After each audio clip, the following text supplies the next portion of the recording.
반갑습니다. 철학과 역사 제오 교수입니다. 이번 시간은 고려 이야기예요. 고려시대. 우리가 철학과 역사니까, 역사적인 이야기도 중요하지만, 우리가 이런 역사적 사실을 놓고 어떻게 철학적인 고민을 할까? 또 어떻게, 이런 일이 어떤 고민을 가지고, 그 생각을 해야 될까?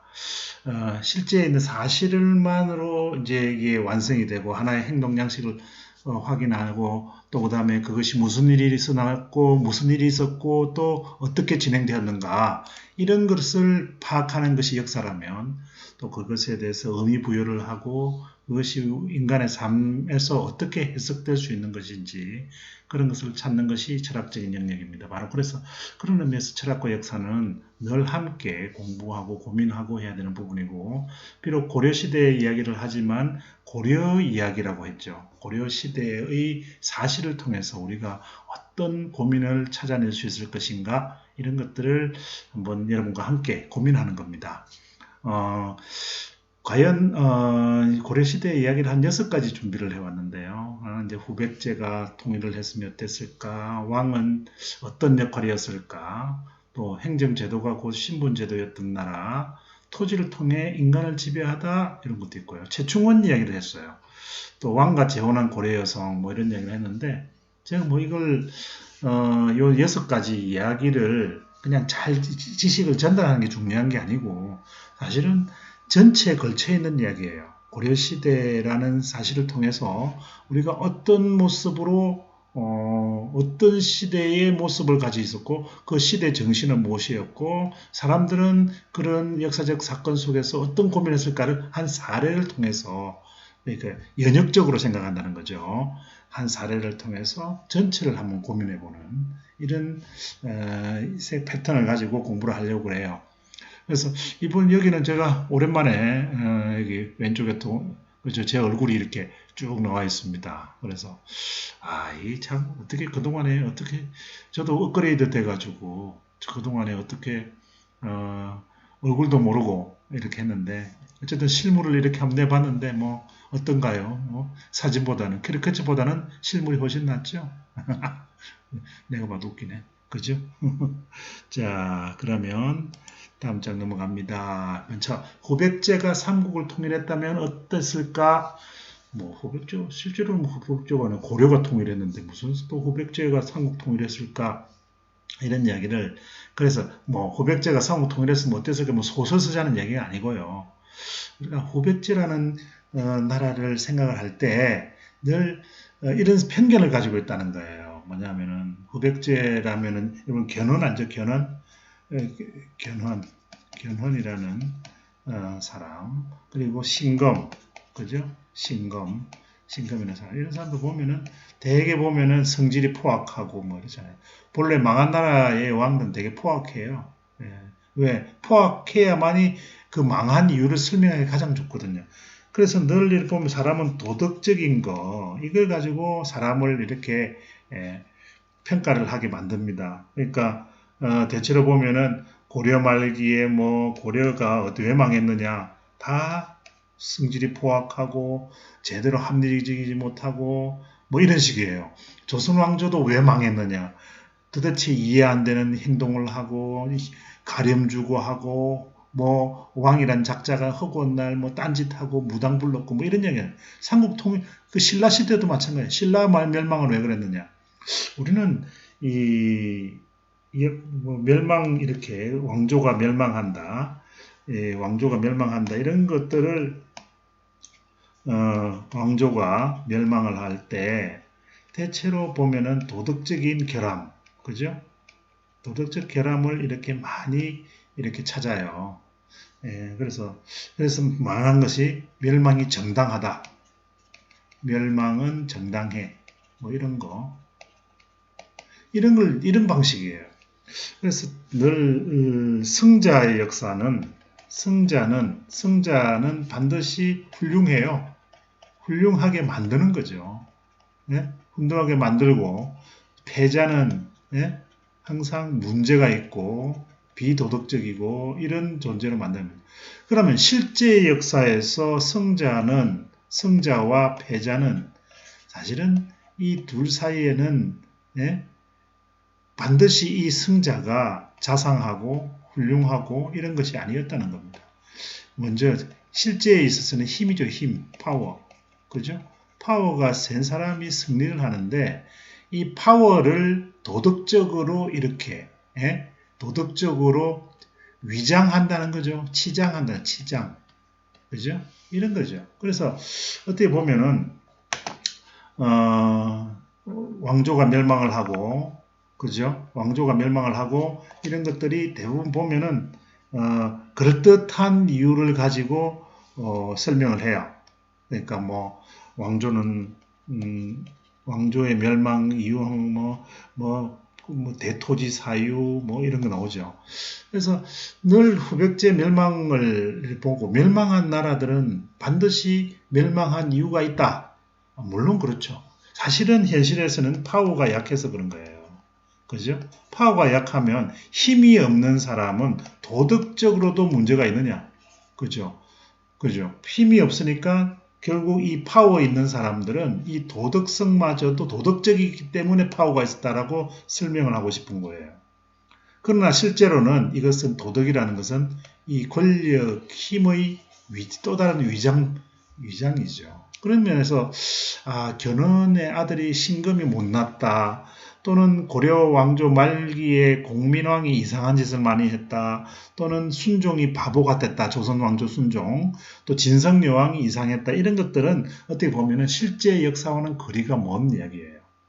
힘 있는 사람들이 만들어 놓고 패자에게 도덕적인 굴레를 막 이렇게 그죠? 덮어 씌우는 이런 그죠? 그러니까 만들어진 가공된 역사라는 거예요. 그런 걸 갖다가 여러분들에게 어떤 그렇다면은 진짜 실제의 역사 속에서는 이게는 사실은 힘과 그죠? 권력과 이런 것이 만들었지만 이것이 나중에 이것을 정당화하기 위해서 도덕적이고 신화가 나오고 종교가 나오고 문화가 나오고 이렇습니다. 그래서 그 마찬가지로 이 성자의 기록은 왕건에 대한 기록을 보면은 민족을 탄압을 위해서 노력한 포용력 있고 겸손한 위인이요 성군이다. 그죠? 이렇게 되는 거죠. 그런데 그죠? 겸손한. 그런데 이 견훤의 경우에는 못난 인물이에요. 그런데 이 삼국시대에 백제가 먼저 율령을 공부하고 복제, 관료제 구축, 해상기술과 채권권 확보한 사실은 제가 3차 신가에 벌써 이미 말했죠. 그죠? 백제 지역은 훨씬 더 이렇게 이 평야 지역이죠. 평야 지역이죠. 평야 지역에는 뭐가 만들어진다고 했어요? 왕권이 만들어지고 왕권이 만들어지니까 관료제가 형성이 되죠. 관료제가 형성이 되기 위해서는 율령이 공포되고 그죠? 율령과 관료제를 이걸 갖다가 정당하게 유지하기 위해서 뭐가 만들어졌습니까? 종교 그죠? 종교 특히 불교가 들어와 가지고 이러한 왕권과 관료제 율령 체제 이런 시스템을 정신적으로 확립해 주는 것이 바로 불교의 역할이었고 율령의 공포였고 관료제의 형성 과정. 그래서 우리가 이 중요한 것은 모든 관료제의 형성 과정에서 율령과 종교의 역할이 상당히 중요하다는 거예요. 근데 나중에 그 조선시대에 와도 이 조선시대는 특히 고려시대는 이제 귀족제적인 관료제가 유지됐지만 조선시대는 사실상 양반 관료제가 형성이 되거든요. 그럼에도 불구하고 이 관료제 유지하는 데는 질서가 있어야 되잖아요. 그러니까 왕부터 관료, 그러니까 이걸 합리화해주기 위한 승리학적 질서 체계가 도입됐던 거예요. 마찬가지로 고려시대도 관료제를 확립하거나 또는 귀족제를 확립하거나 하는 데 있어서도 이 종교, 불교가 역할을 하는 거고 불교의 역할은 결국은 뭡니까? 이건 질서, 그죠? 확립이죠. 결국은 뭡니까? 삼국 통일을 하고 여기에 질서를 유지하는데 뭐가 중요하더라? 불교가 중요하더라. 이겁니다. 그리고 이 질서를 유지하는데 법적으로는 율령체제가 중요하더라. 그런데 후백제 지역의 견훤은 농업 생산에 기반한 관료체제 일찍 구상이 됐어요. 그래서 후백제가 어떻게 보면 후고구려보다 훨씬 세련된 관료제 체제를 유지를 할 수 있었다는 겁니다. 왜? 그 지역의 가장 기반적인 생산 기반이 뭡니까? 농업이죠. 농업 생산 기반이 탄탄하게 배어 있는 곳에서는 이런 관료제가 율령체제와 관료제가 확립이 되는 거죠. 그래서 이 왕권이 강화되어 왕권 쟁탈전도 이 왕실 그러니까 이 만약에 삼국 시대에 백제가 만약에 통일을 했다면 훨씬 관료제적인 방식으로 이렇게 지배를 했을 것이고 반면에 고려는 어땠을까요? 고려의 경우에는 백제가 이렇게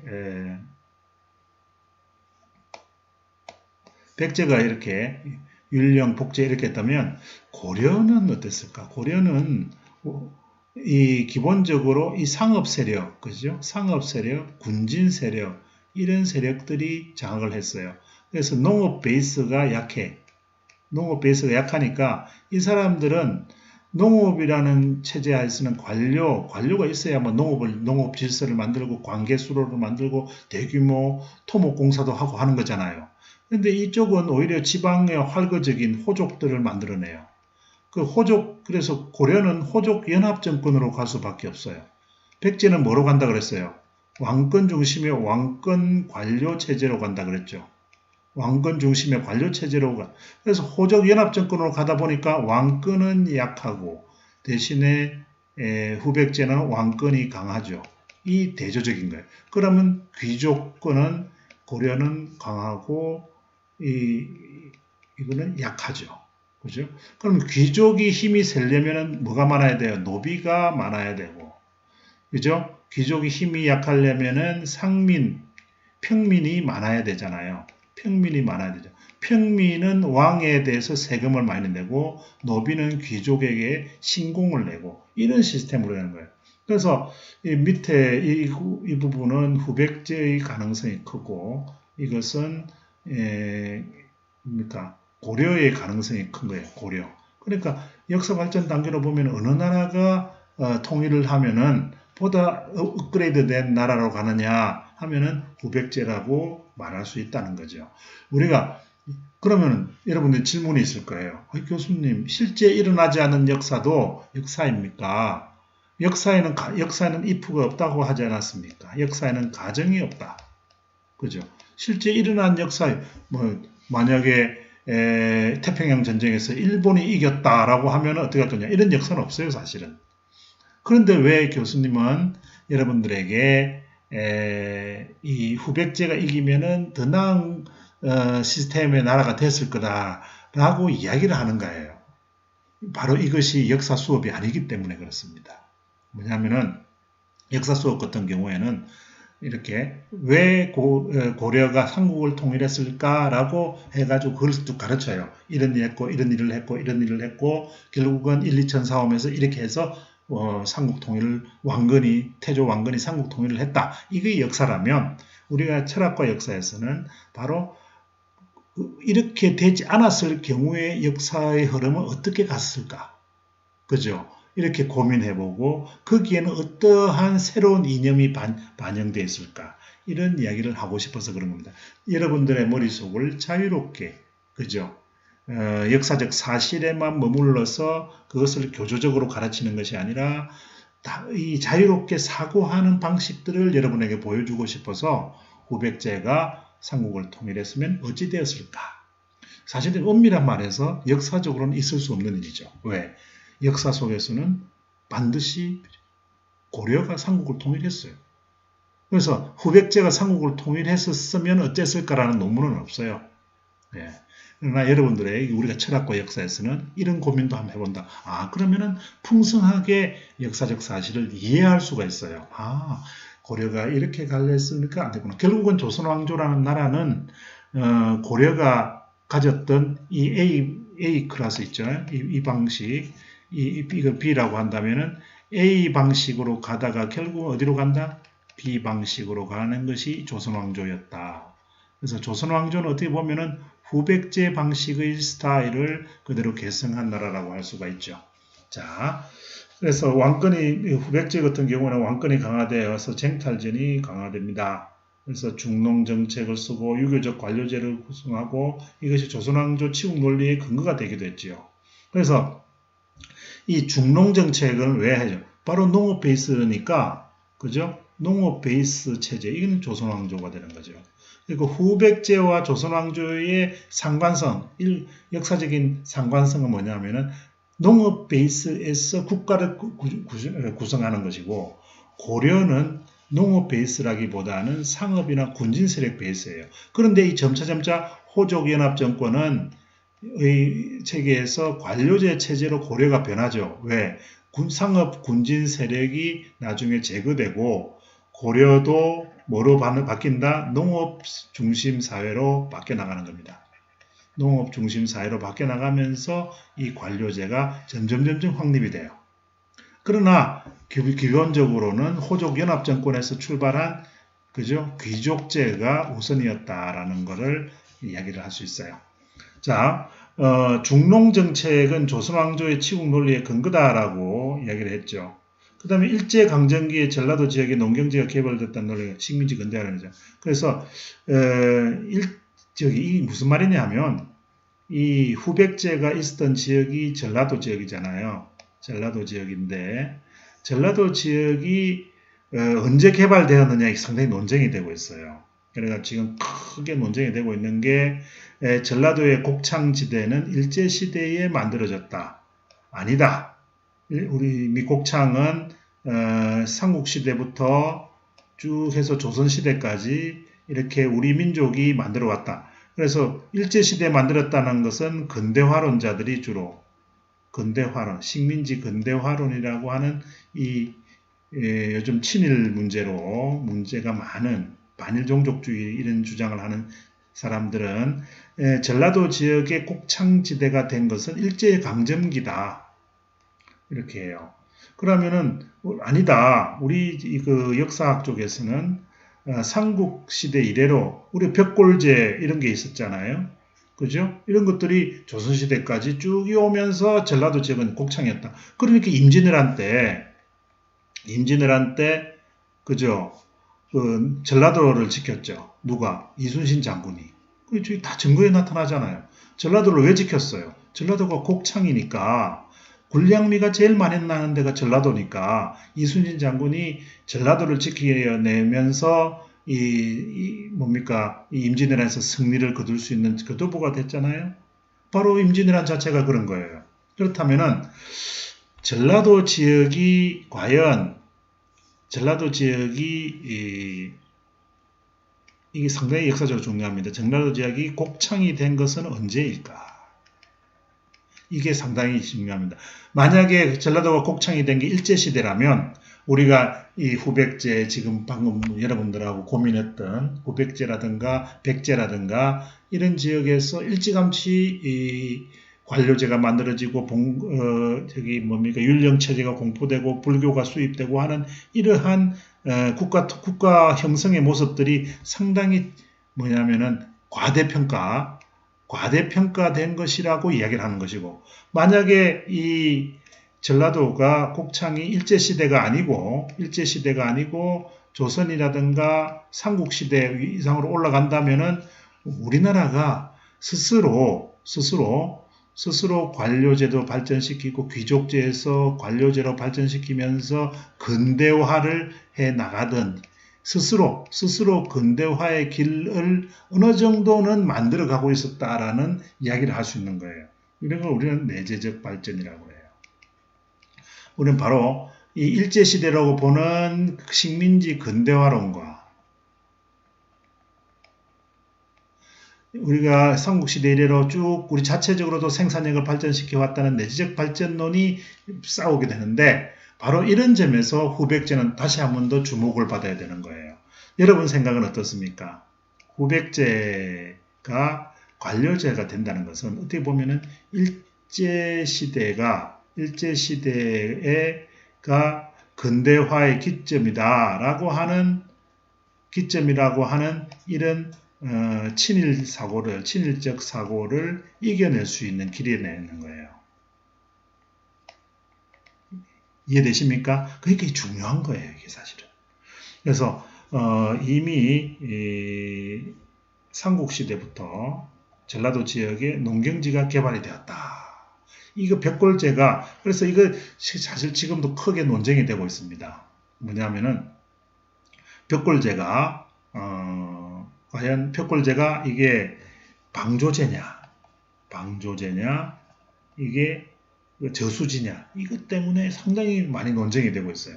만약에 방조제면 어떻게 될까요? 한번 볼까요? 지도를 이렇게 딱 전라도가 있죠. 전라도가 딱 있으면 방조제 이게 여기가 벽골제가 여기 있어요. 벽골제가 제방이 뚝 이렇게 쌓아져 있어요. 그런데 이게 방조제라면 물이 이만큼 들어왔다는 거예요. 그죠? 바닷물이 이만큼 들어왔기 때문에 여기는 요 벽골제가 있을 당시에 여기는 요 바깥쪽은 뭐예요? 요거는 바다 갯벌이라는 거예요. 갯벌. 그죠? 근데 저수지로 보면 어떨까요? 저수지로 보면 여기에 물이 고이고, 그죠? 여기가 물이 고이잖아요. 산이, 여기 지리산이 돼 있으니까, 물이 이렇게 저수지가 있다는 거예요. 그럼 저수지에서 물이 바깥쪽으로 나가게 되죠. 그러면은, 바깥쪽으로 나가면은, 요 지역이 농토라는 거예요. 자, 벽골제를 방조제로 보면은 뭐가 되는 거예요? 이거는 갯벌이 되는 거고, 저수지로 보면은 농토가 되는 거예요. 즉, 이 말은 벽골제가 만들어졌다는 것이 만약에 저 벽골제가 저수지였다면은 이 지역이 농토가 되고, 따라서 일본 사람들이 자기들이 와가지고 이 지역을 농토화했다. 예? 일본인들이 농토화했다는 주장이 잘못된 것을 말해주는 거지요. 이해가 되십니까? 상당히 지금 우리 학계에서 가장 논쟁이 되고 있는 게 이거예요. 벽골제 바깥쪽, 즉 서해안 바다 쪽에 있는 땅이 조상 대대로 우리 삼국시대부터 이미 거기가 논으로 발전되어 있었던가 아니면은 일제시대 와서 벽골제 이쪽이 개발이 돼가지고 농토가 비로소 되었던가 이 가지고 지금 엄청난 논쟁을 해요. 그야말로 양국의 양 측면의 그 학자들이 거의 막 논쟁을 하고 있어요. 여러분들 생각 어때요? 벽골제는 방조제일까요? 저수지 방뚝일까요? 자, 이런 거. 그래서 이순신 장군 이야기도 했고요. 바로 이러한 측면에서 여러분들 꼭 그 기억해 주기 바라는 거는 자꾸 하는 것은 바로 후백제 이야기가 단순하게 후백제가 정말 훌륭한 관료제를 가졌느냐 안 가졌느냐 이런 이야기가 아니에요.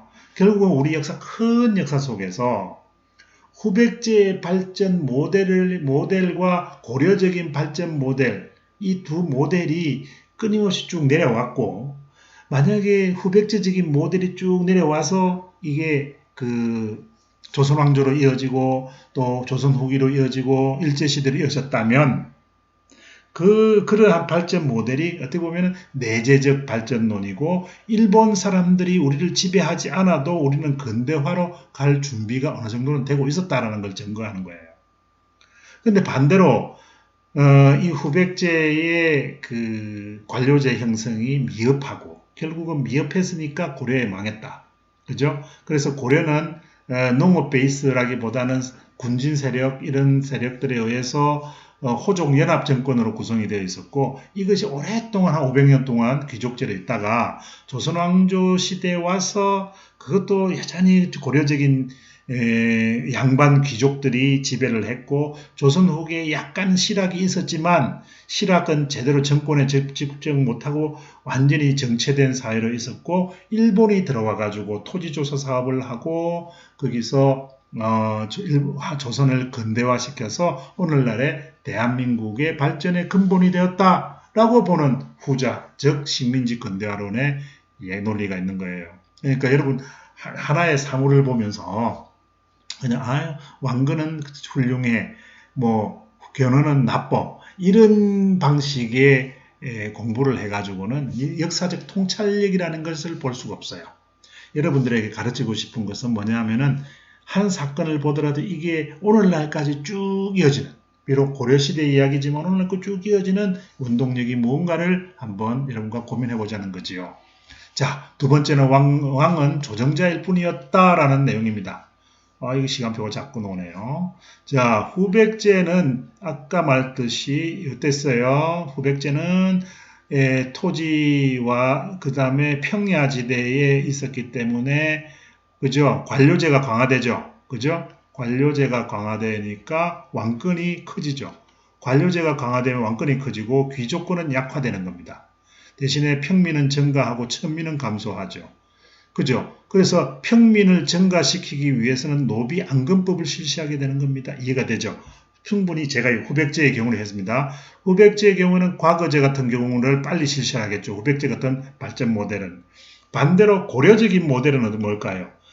이 사람들은 군진 세력, 성주 세력과 같은 이런 호족 연합 정권이었기 때문에 왕권이 약해요. 왕권이 약하고 대신에 호족 연합 세력인 귀족권은 강해요. 그러면은 평민은 줄어들겠죠. 왜? 노비가 늘어나기 때문에. 노비는 누구를 도와준다? 누구의 물적 기반이라 그랬죠? 귀족의 물적 기반. 평민은 누구의 물적 기반이죠? 왕의 물적 기반. 그러니까 왕은 평민이 많으면 많을수록 세금을 많이 내는 거고 천민이 많으면 많을수록 왕에게는 별로 안 좋아요. 왜? 천민은 신공을 내기 때문에 신공은 누구한테 내요? 자기 노비 주인한테 내기 때문에 노비 주인이 귀족이잖아 주로. 그러니까 왕한테 세금이 오지 않아요. 그죠? 그렇기 때문에 이 고려적인 시스템에서는 노비 추세를 많이 하는 거예요. 노비가 많으면 귀족들이 좋아하거든. 그러니까 과거제를 실시하기보다는 과거제는 관료를 만드는 게 관고제잖아요. 그런데 음서제, 즉 너가 아버지 뭐 하시노가 이게 바로 그거 아닙니까? 너가 아버지 뭐 하시노? 너가 할아버지 뭐 하시노? 이게 바로 음서제죠. 그러니까 그 부모 잘 만나가지고 음서가 많은. 그러니까 이게 귀족 체제죠. 귀족제죠. 그러니까 고려는 귀족 사회로 갈 수밖에 없어요. 그러니까 맨 처음에 이 후백제적인 코스에서는 이 작계제에서 자영농제로 변화하는 모습이 보입니다. 작계제가 뭐냐고요? 이게 농사를 짓는데 노비 노동에 기반해서 농사를 지을 때 이것을 작계제라고 그래요. 그럼 소작제는 뭘까요? 지주가 병작 반수하는 거죠. 소작농을 고용해가지고 반은 지주에게, 반은 소작농에게 주는 토지를, 그죠? 사실상 뭐 근대식으로 보면 임대차 해주는 거죠. 소작농에게. 그래서 소작농은 열심히 일해서 생산물의 절반을 지주에게 주는 거, 이런 걸 소작제라고 그래요. 근데 노비는 노비가 일을 하면 100% 누구한테 가요? 지주한테. 이때 지주는 뭡니까? 노비 주인이죠. 노비 주인에게 100% 가지만 소작제가 되면 지주는 50%, 소작농도 50%를 하게 되죠. 그러다가 점점 발전하면은 이게 자영농, 그죠? 자영농 체제로 가게 되는 겁니다. 그래서 가장 이상적인 관료 체제 하에서는 자영농 체제를 많이 고민을 해요. 자영농이 많아야 관료제가 잘 시스템이 유지되거든요. 무슨 말인지 알겠죠? 자영농이 많아야 국가에 낼 세금이 많아진다고 내가 말했죠, 방금. 그죠? 국가에 세금이 많아지면 누가 좋아요? 왕이 좋아지죠. 왕이 좋아지면 왕은 그 국가를 운영하기 위해서 관료를 많이 등용하게 돼요. 그래서 과거제를 실시하는 거예요. 그러니까 후백제적인 코스는 후백제뿐만 아니라 조선 왕조 시대의 조선 후기에 주로 이런 코스가 많이 작동을 해요. 그런데 고려적인 상황은 어떻게 될까요? 귀족이 강화되니까 있는 자양농도 소작농으로 전환하고 소작농도 자기가 살기가 힘드니까 노비노동이라 그랬죠. 노비로 전락하게 되는 이런 상황이 되는 것입니다. 그래서 귀족권이 강한 귀족세의 이 코스보다 고려보다 가능한 관료제를 강화하는 1코스, 즉 여기 1코스죠. 이쪽으로 가버렸네. 예, 그 1코스, 이게 1코스, 여기 2코스라면은 역사가 업그레이드 하려면 어디로 가야 된다? 이게 업그레이드 되는 거죠. 업그레이드가 되는 거고 여기는 뭐 그죠? 그런 상황입니다. 그래서 문벌귀족제와 권료제가 왜 어떻게 만들어진지 그러면 고려는 어떤 나라일까요? 이런 거죠. 고려는 형식적으로 과거제 다 실시했잖아요. 그죠? 과거제 실시했지만 과거제보다 음서제로 인해서 출세하는 사람이 많아요. 반대로 조선시대는 반대예요. 조선시대는 반드시 과거제를 거쳐, 물론 조선시대도 음서가 있습니다. 이 음서는 두 가지로 있는데 문음과 공음 이렇게 두 가지가 있어요. 문음은 문벌 귀족, 즉 말해서 엄청난 문벌 귀족들 내지는 문한 그야말로 뭐라 그럽니까? 글 잘 쓰고 그죠? 시 잘 짓고 글 잘 쓰고 이런 거 오랜 동안 학문적 전통이 있는 집안 내지는 문벌 귀족 집안 이런 걸 문음이라 하고 공음은 국가의 공로를 세운 국가의 공을 세운 이런 공음 이 문음 이 두 가지가 있었는데 이 두 가지가 조선시대도 있어요. 그러나 고려시대에 주로 많았다. 그래서 음서가 과거보다 훨씬 관료로서 출세하기가 좋았다면 이것이 바로 고려적인 시스템이다라는 겁니다.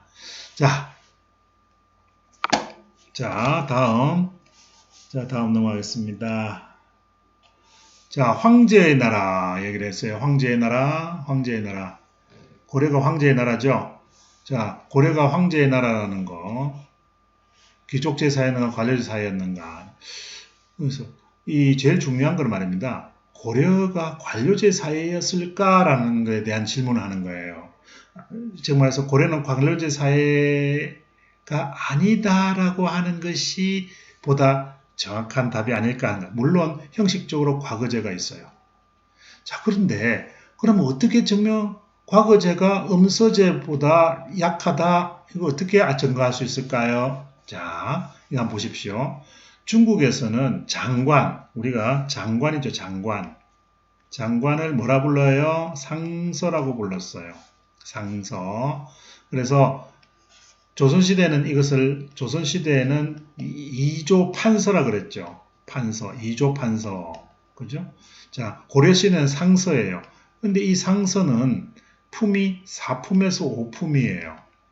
품계가 되게 낮아요.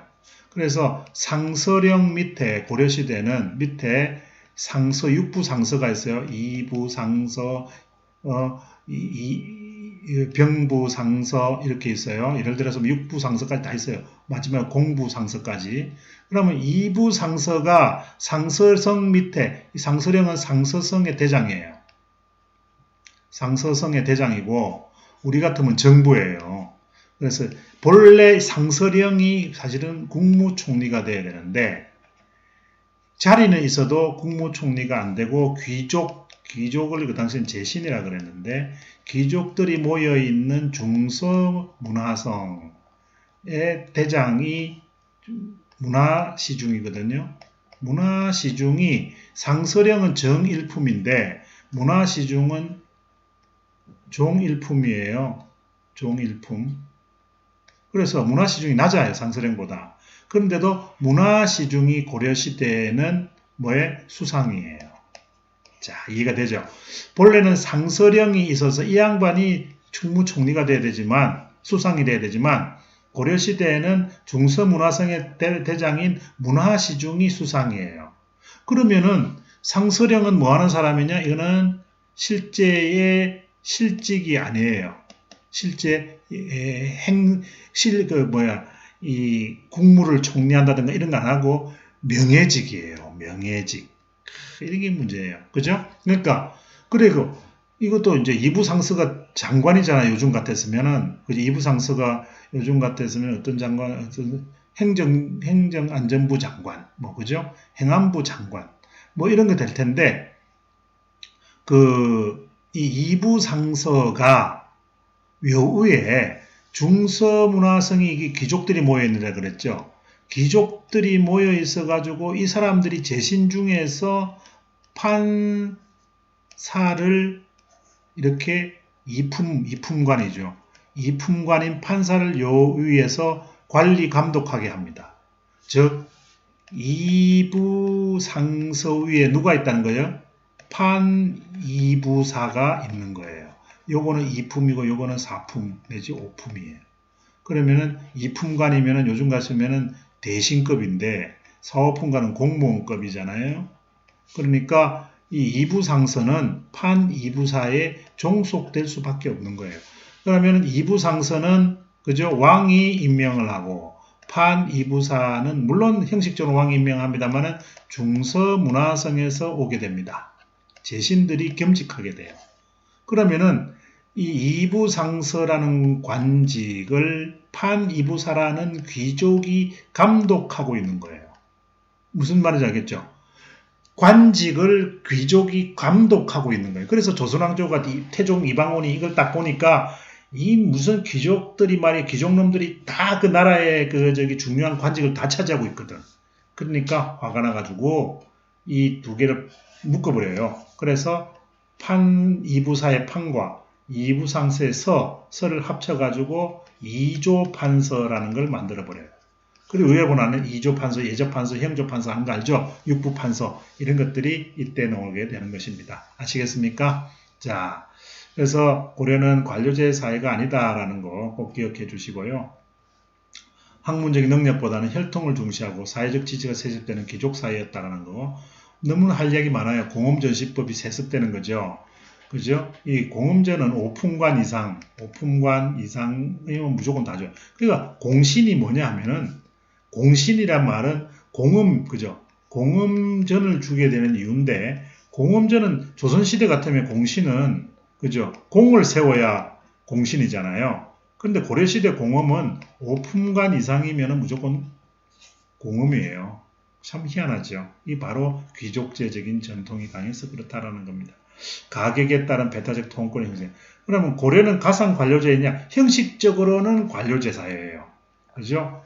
그래서 공엄전은 사실 5품 이상 주는 것이 아니라 공을 세운 5품 이상 귀족에 해당하며 이래 되는 거죠. 그죠? 그러나 현실적으로는 어떻게 돼요? 현실적으로는 무조건 5품 이상에게 다 주는 거예요.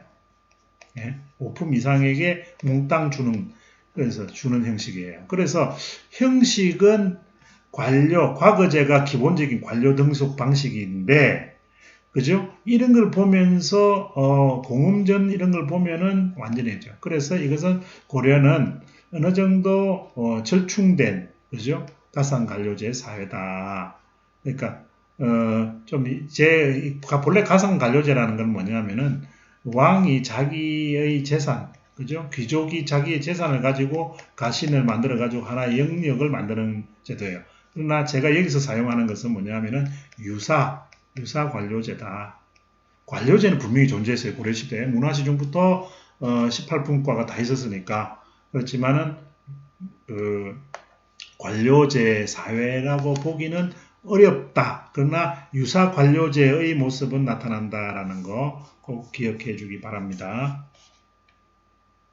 자, 고려는 황제의 나라였을까요? 실제로 황제의 나라였습니다. 보면은 삼성육부제도, 중서문화성, 상서성 다 있다 그랬죠. 상서령이 있었고요. 중서성에는 중서령이 있어요.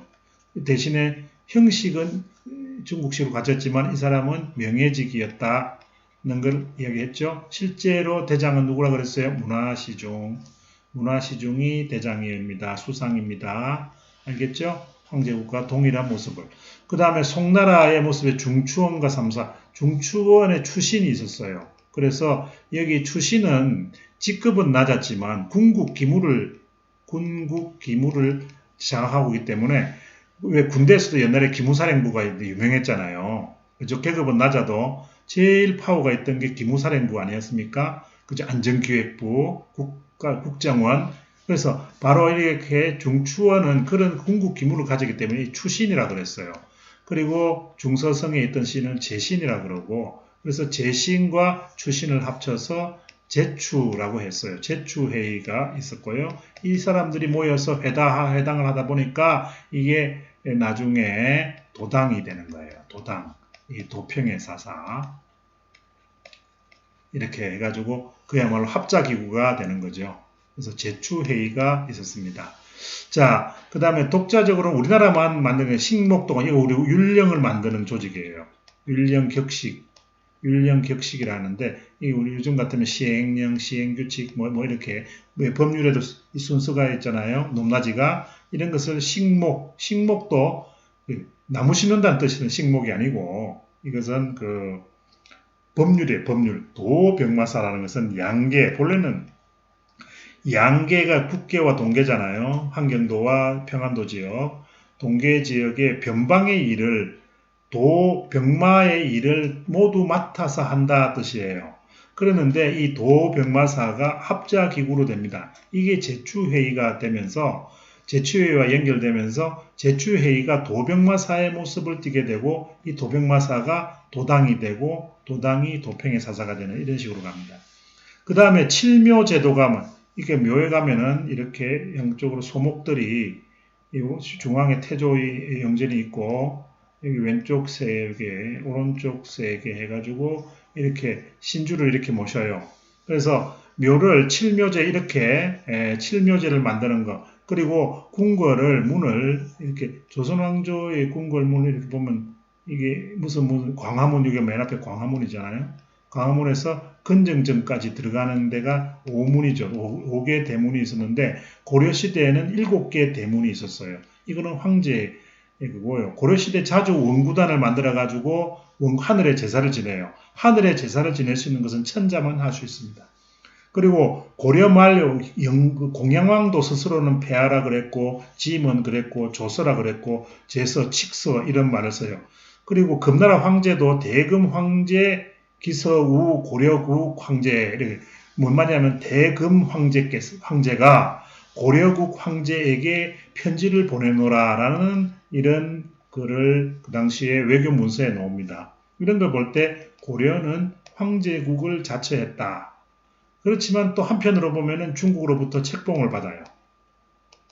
그래서 황제 나라이면서 한편으로는 제후의 나라이기도 했어요. 왜냐하면은 현실적으로 중국이 힘이 세니까 일정하게 중국의 힘센 나라와 이게 자웅을 겨누면 안 되잖아요. 그러기 위해서는 전략적으로 중국의 책봉을 받아들이기도 하고 또 그 다음에 고려가 특히 광덕, 준풍 같은 그 연호를 쓰잖아요. 천계, 천수 뭐 이런 걸 쓰잖아요. 연호를 쓰는 것도 그죠? 어떤 왕에 따라서는 쓰고 대부분 되면 중국 연호를 쓰기도 해요. 그렇기 때문에 완전한 황제의 나라는 아닌 거죠. 예, 이렇게 여러분들을 기억해 주기 바랍니다. 자, 그러면 잠시 쉬었다가 행정제도가 곧 신분제도에 떴나라 이것을 공부해 보도록 하겠습니다. 잠시 쉬었다가 하겠어요.